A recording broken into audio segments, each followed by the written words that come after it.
jambo la tatu, Mheshimiwa Rais, utuwie radhi. Wiki iliyopita tumepata dosari kidogo katika mkoa baada ya mmoja wa wawekezaji wetu kutoka jamii ya Wachina kuuawa katika eneo lake la uwekezaji.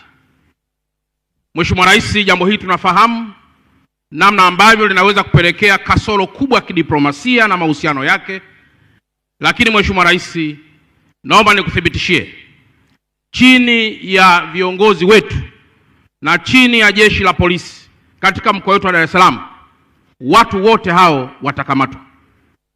Tunaye Sakapu Mlilo, naomba asimame na umthibitishie tu Mheshimiwa Rais kwamba wote watakamatwa. Lakini si yeye tu, Mheshimiwa Rais, ndani ya mkoa huu najivunia marapc watatu: Sakapu Malulu, Sakapu Mgonja, Sakapu Kitinku. Wote naomba msimame ili Mheshimiwa Rais aweze kuona. Kwa hiyo Mheshimiwa Rais, hao wanajivunia nao, wanamsaidia kazi kubwa sana Sakapu Mlilo, na nataka nikuthibitishie kwamba hao wote waliofanya hivyo watakamatwa. Lakini jambo la nne, Mheshimiwa Rais, yanapotokea mambo kama haya, tumeendelea kutoa elimu kubwa sana kwa Watanzania kwamba linapotokea jambo la namna hii, jamii yoyote ile ambayo tayari ina majawabu kuhusu jambo lililotokea, watoe ushirikiano kwa jeshi la polisi na vyombo vyote vya usalama ili masuala mengine yaweze kuendelea. Sio busara wala akili kuanza kumnyoshea kidole mtu ambaye hajahusika moja kwa moja na jambo hilo.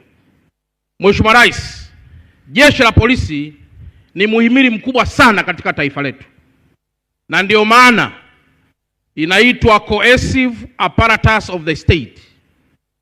Hizi Mheshimiwa Rais hazijaanzishwa kwa ajili ya manufaa yako wewe, zimeanzishwa kwa ajili ya manufaa ya taifa, kwa sababu taifa linahitaji ulinzi wa watu na ulinzi wa rasilimali.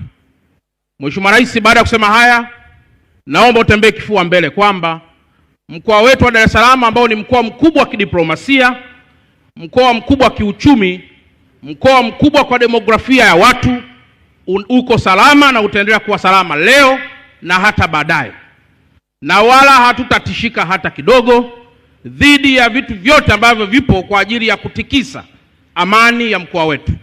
Mheshimiwa Rais, baada ya kusema haya, nakushukuru sana na Mwenyezi Mungu aendelee kukubariki ili uendelee kutuongoza taifa hili katika kipindi hiki kipya ambacho umepewa ridhaa kubwa ya Watanzania kuweza kutuongoza. Dr. Samia hoye! Hoye! Dr. Samia hoye! Hoye! Asante sana.